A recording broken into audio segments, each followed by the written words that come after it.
I am so honored and pleased to welcome Janine Brisebois. She's a speaker, she's an author, she's a facilitator, she's a coach. She does it all. And we're going to talk to Janine about her experience and what her journey has looked like. So welcome, Janine. Thank you for being here with us tonight. Well, hello, and thank you, Marcy. What a pleasure. Hello, everybody. So my journey began when I was born, of course. And, but I didn't really notice much about life itself as I was struggling to survive throughout my youth. And in my mid-20s, life was very full, like so full. And yet it was also so very empty. I was doing everything the world asked of me. I was doing everything that the world gave me permission to be. And through it all, I wasn't joyful. I wasn't happy. I wasn't filled. And I felt so very empty at every single level, physically, mentally, spiritually. I had been physically and sexually abused. Yes. I had been mentally abused. Yes. Both from an external perspective and also very much internally. And I still believe that the internal may have been worse than the external.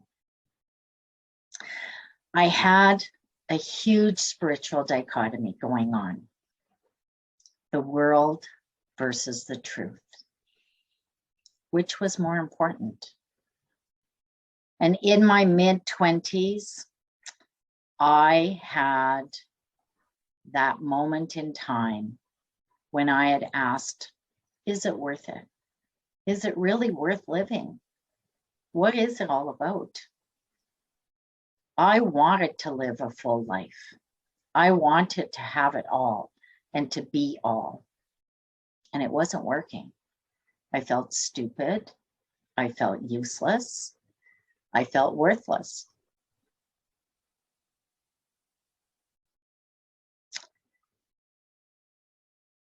I believed in the ideal of family. Family from my own siblings, and I have 7 of them. Family from the larger picture being we have a lot of cousins. A lot, like hundreds.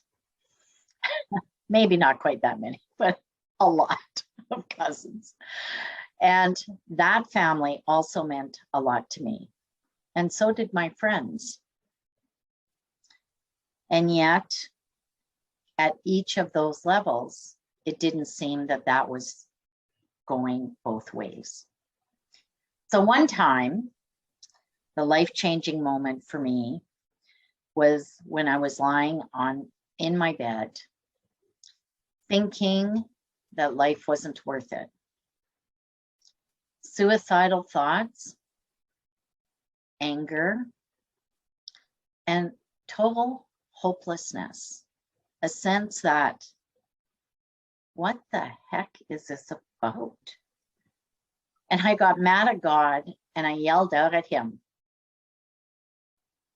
if you're real, you better let me know. Because if you're not, then this isn't worth it. Immediately, I was cloaked in a hot blanket. It was as though I was immediately wrapped in a warmth that I can only describe as unconditional love. And it calmed my entire being. It helped me to recognize that God is real. He answers prayers. When you ask, He's there.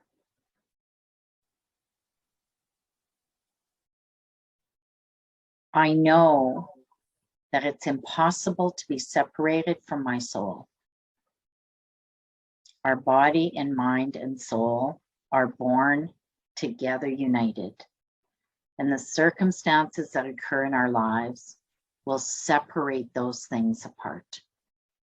And it's as though I was on a journey to bring it all back together, to be fully united. And a piece of me in my brain changed that day. And I felt it. I became more aware of others. Life wasn't only about me.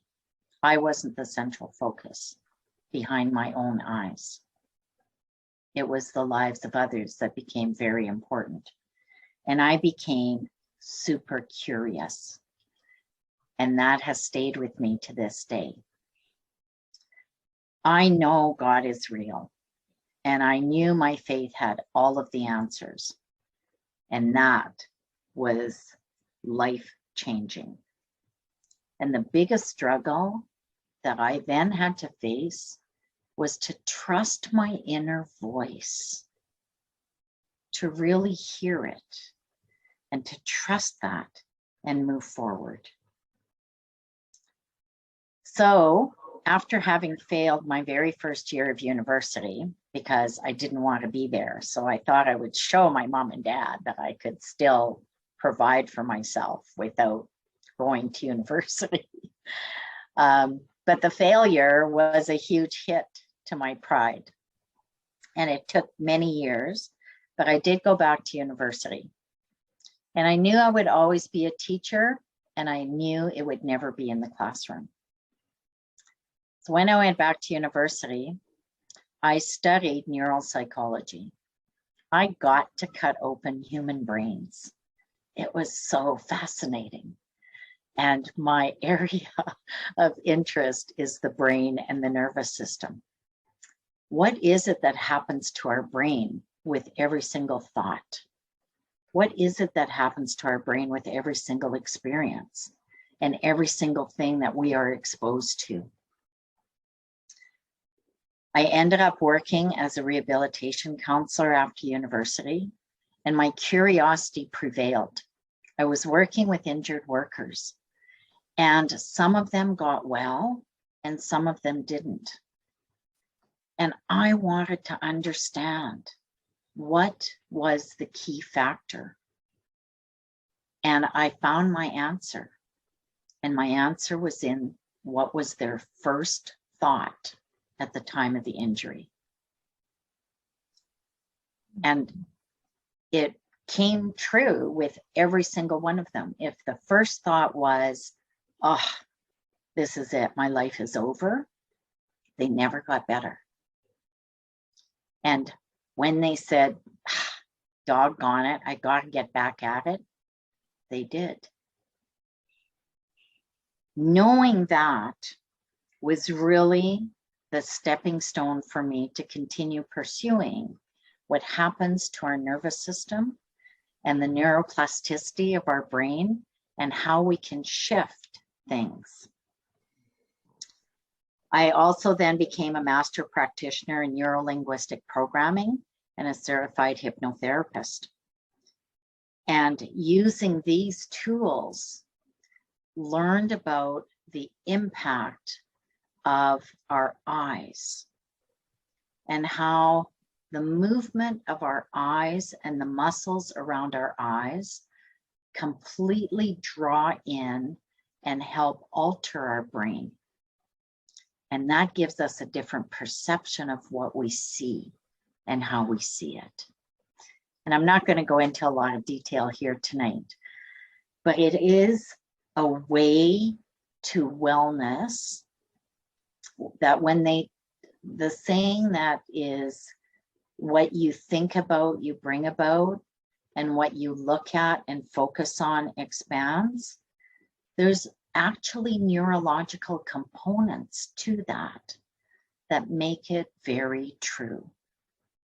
And you can't get away from that. So be very careful about what you look at and what you listen to, because it changes what's happening in your nervous system. And that changes your health and your wellness as well. So, Janine, how do you help people get to that place? How do you help them shift their mindset? Is there something that you can recommend to people who might be kind of a little bit stuck in one of those places right now? Well, one of the easiest ways to shift your mindset about anything is laughter. So let's do a little laughter exercise right now, because I'm feeling low energy happening in the room. And so I would like to see everybody's camera come up, and you can all unmute yourselves. And I'm going to teach you a really simple way of changing your mindset and those around you in under a minute. Does that sound like a plan? Sure, let's do it really quickly. Yeah. Really quick. Okay. So all I want you to do is we're going to extend our arms out toward the camera, and then we're going to bring them back in. And when we when we put them out, we're going to have our arms out. We're going to breathe in and hold, and then we'll exhale. Okay. And on the third time, we're going to bring our arms down with a little bit faster force, and then we're going to laugh out loud. Okay. And you'll laugh out loud with me until I finish laughing. Ready? Okay. So let's bring our arms out, draw them in, breathe in, hold it.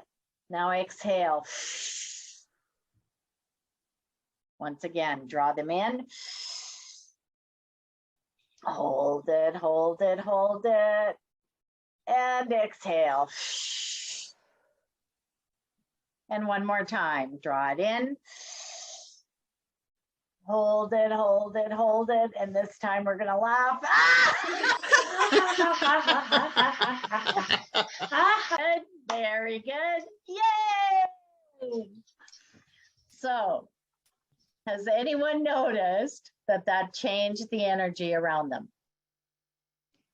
Good.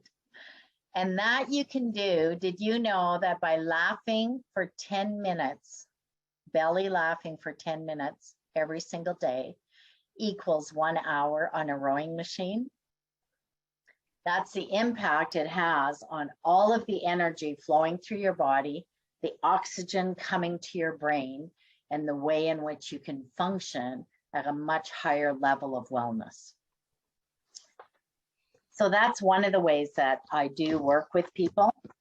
And getting them to that point is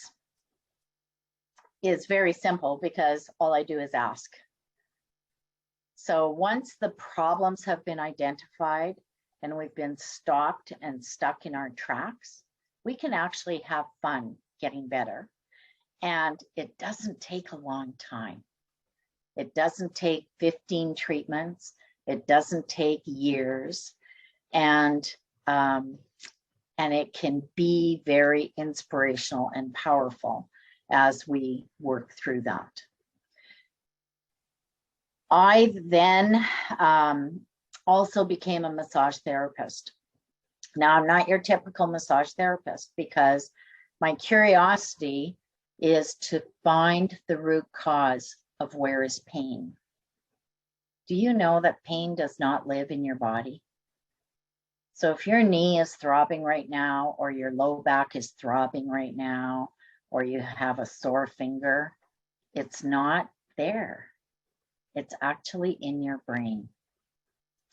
And so what I do is I look for the root cause. What was the trauma that caused that? Because trauma changes our brain.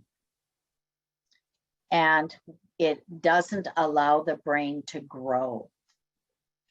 So through my own traumas that I experienced growing up, I recognized that in order for me to live a full and balanced life, I had to release that trauma. And how was I going to do that except at a neurological level? So I'm a life learner. I have taken so many courses in so many aspects that I have put together a variety of ways of allowing myself to heal my own body. Now, I was born with a hole in my heart, and I no longer have that hole in my heart. And I did that through a variety of ways, of techniques that I use. A lot of people have incontinence as we get older and go through menopause. I did too, but I used my techniques on that to figure out how to no longer have that problem.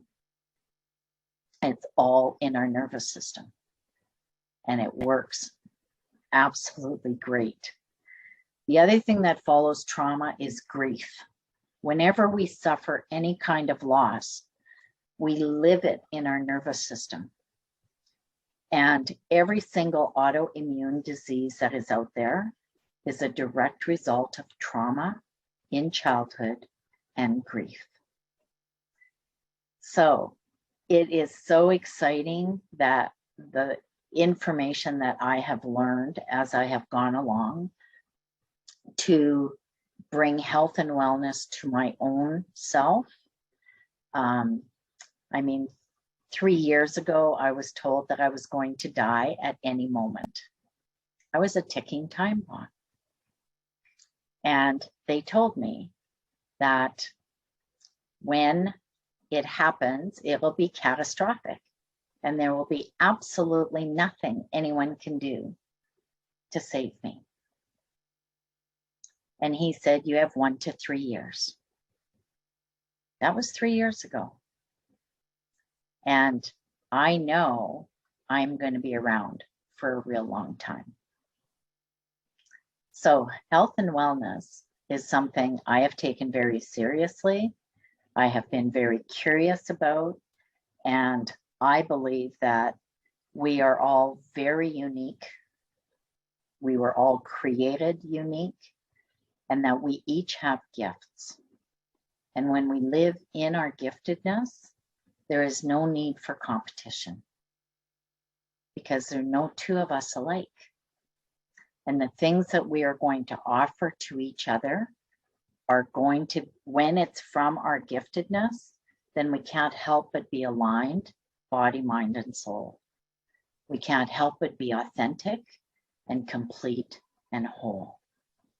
And when we are there, then we can accept each other in a way that is sharing and giving and non-competitive.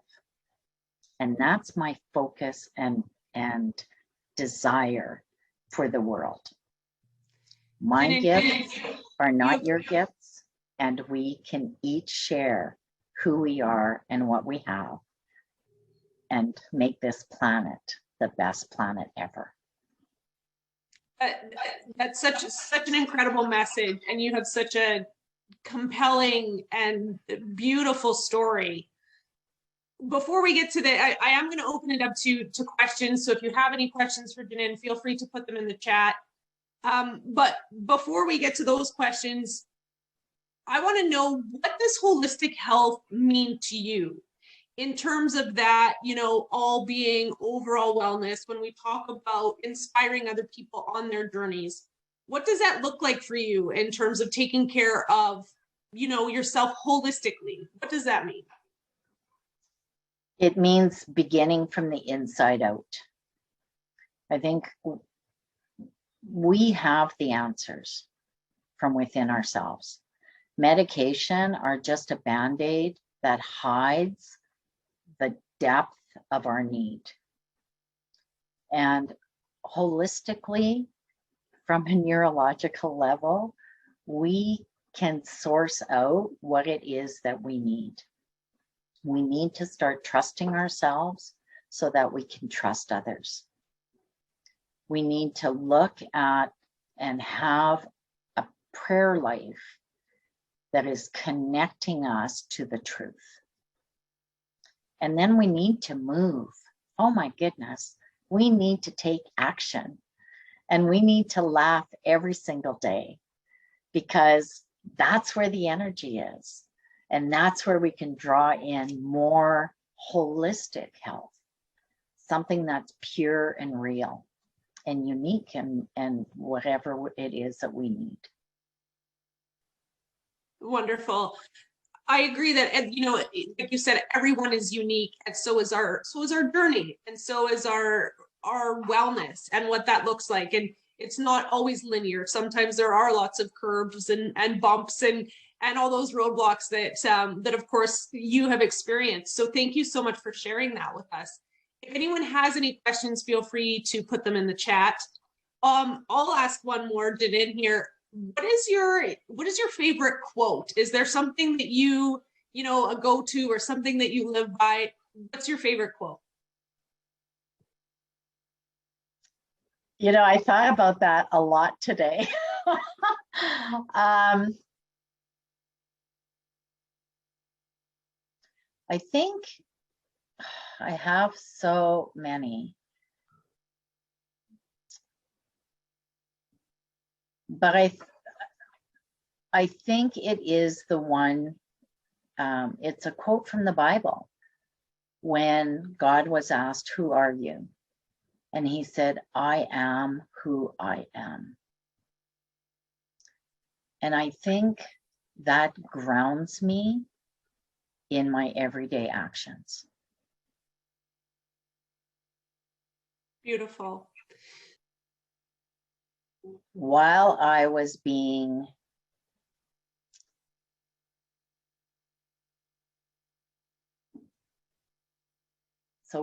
going through the periods of abuse in my life, there was something about my spirit that kept me protected from becoming very negative and hopeless.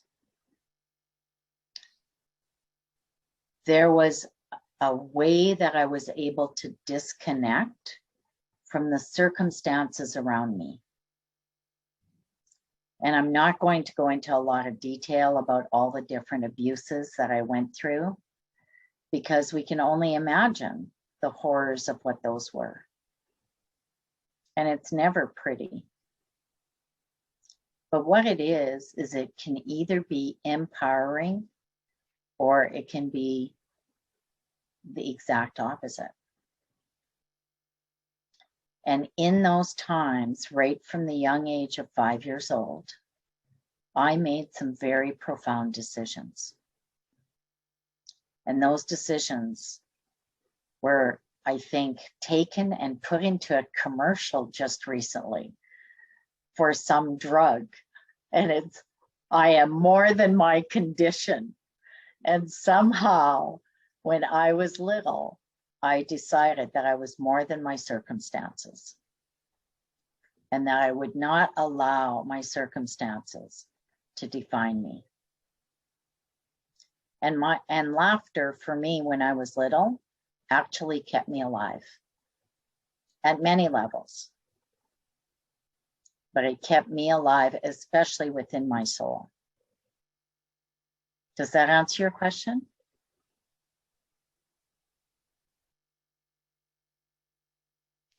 I think that's a great answer, Janine, and we do need to move on. So thank you so much for sharing your story, for sharing your insight, your wisdom.